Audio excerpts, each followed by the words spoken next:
कभी ऐसा हुआ है कि सब कुछ होते हुए भी मन बेचैन रहता हो, हर समस्या के पीछे भागते भागते नींद ही खो जाए। अगर कोई कहे कि समस्याएं खत्म नहीं होती, तो आप क्या करेंगे? एक फकीर बाबा ने एक रात में सिखा दिया जीवन का सबसे बड़ा रहस्य। यह कहानी है उन 100 ऊँटों की, जो दरअसल हमारी सोच थे। रोहित राजस्थान के एक शहर में रहता था। वह ग्रेजुएट था और एक प्राइवेट कंपनी में नौकरी करता था। बाहर से देखने पर उसकी जिंदगी बिल्कुल ठीक लगती थी, लेकिन अंदर ही अंदर वह खुश नहीं था। कभी ऑफिस की टेंशन, कभी घर की अनबन, तो कभी सेहत की चिंता, हर समय कोई न कोई समस्या उसे घेरे रहती थी। वह उन्हीं के बारे में सोचता रहता और परेशान रहता। एक दिन रोहित को पता चला कि उसके शहर से थोड़ी दूरी पर एक फकीर बाबा का काफिला रुका हुआ है। चारों तरफ उनकी चर्चा थी। लोग अपनी अपनी समस्याएं लेकर उनके पास जा रहे थे। रोहित ने भी सोचा, शायद बाबा कोई रास्ता बता दें।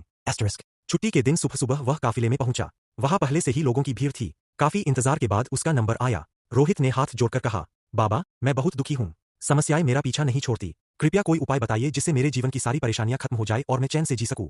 बाबा मुस्कुराए और बोले, पुत्र, आज बहुत देर हो गई है। तुम्हारे प्रश्न का उत्तर मैं कल दूंगा, लेकिन क्या तुम आज रात मेरा एक छोटा सा काम करोगे? रोहित तुरंत बोला, जरूर बाबा।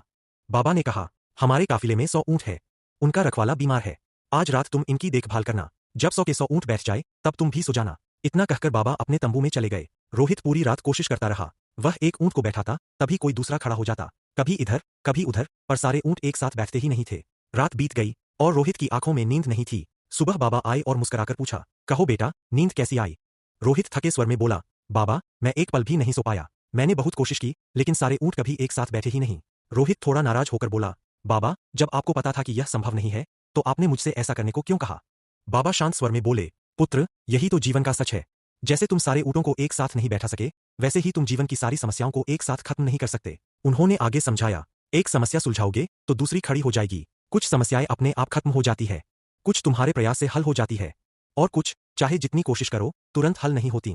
रोहित ध्यान से सुन रहा था। बाबा बोले, कल रात तुमने देखा होगा, कुछ ऊँट खुद ही बैठ गए, कुछ तुमने बैठाए, और कुछ ऐसे थे जो तुम्हारे बिना भी बाद में बैठ गए। समस्याएं भी ऐसी ही होती है। बाबा बोले, जो हल नहीं होती, उन्हें समय पर छोड़ देना सीखो। जब उनका समय आता है, वे खुद ही सुलझ जाती है। बाबा ने अंत में कहा, पुत्र, जीवन का मतलब समस्याओं के बारे में दिन रात सोचना नहीं है। अगर ऐसा होता, तो ऊँटों का रखवाला कभी सो नहीं पाता।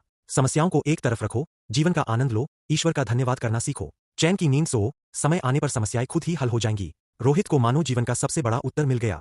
उसके चेहरे पर शांति थी, आंखों में समझ। वह जान गया था, समस्याओं के साथ जीना ही जीवन जीने की कला है।